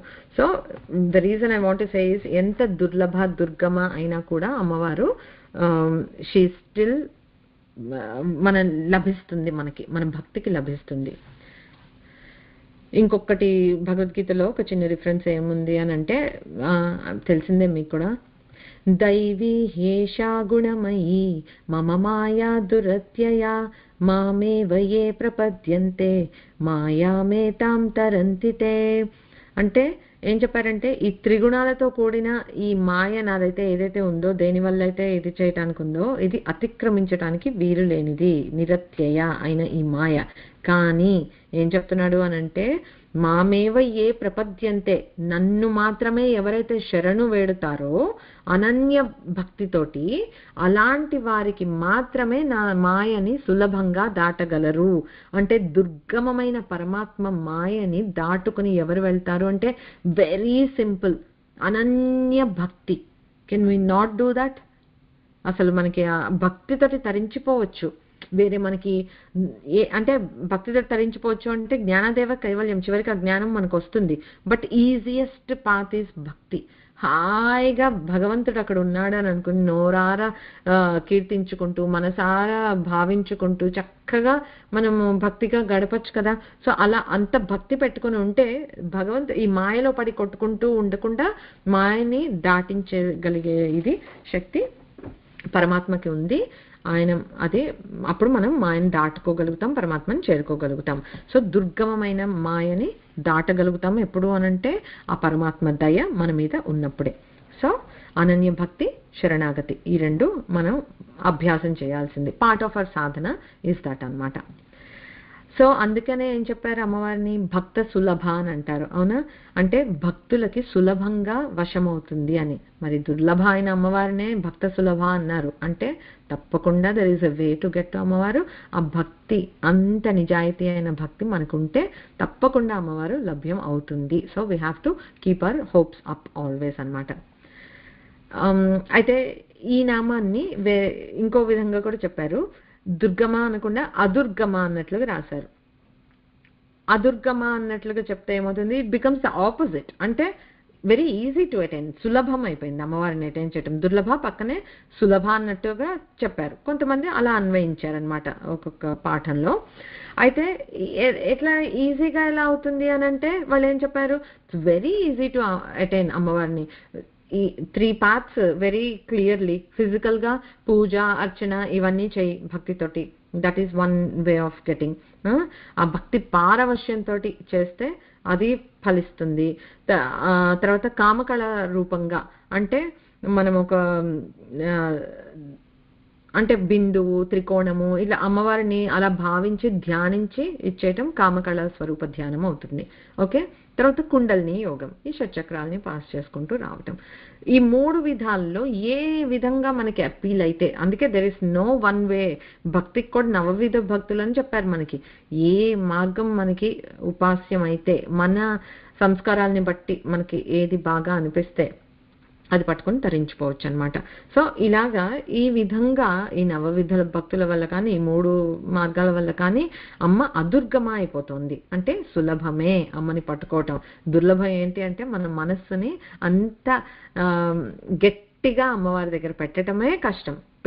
పెడితే there are many parts and it is guaranteed. అక్కడ మనకు అసలు ప్రాబ్లమే లేదనమాట. సో మనం దుర్లభ అని అక్కడ టెన్షన్ పడి అక్కడే వదిలేయకుండా చక్కగా ఈ అదుర్గమ బాగుందే, దుర్లభ అన్నారు కానీ అలభ అనలేదు కదా, భక్త సులభ కదా అమ్మవారు, so I will do this అని అనుకుని మనకి మనం ఇంకా సాధనని కొంచెం ఇంకా తీవ్రతరం చేయాలి. మనం ఎప్పుడైనా సరే మనం సాధన తీవ్రతరం చేస్తే అమ్మ అనుగ్రహం కూడా త్వరితంగా వస్తుంది మనకి. Okay. So we have to always keep that in mind. Next session వరకు ఇదే మైండ్లో పెట్టుకొని సాధన మీద మనం ఫోకస్ పెడుతూ ఉందాం. ఎందుకంటే నెక్స్ట్ సెషన్లో మనం దుర్గా నామం చెప్పుకుందాం. So can't wait to do that. But until then closing prayers చేద్దాం. ఓం పూర్ణమదః పూర్ణమిదం పూర్ణాత్ పూర్ణముదచ్యతే పూర్ణస్య పూర్ణమాదాయ పూర్ణమేవావశిష్యతే. ఓం శాంతి శాంతి శాంతి. హరి ఓం. శ్రీ గురుభ్యో నమః. హరి ఓం. ఓం శ్రీమాత్రే నమః.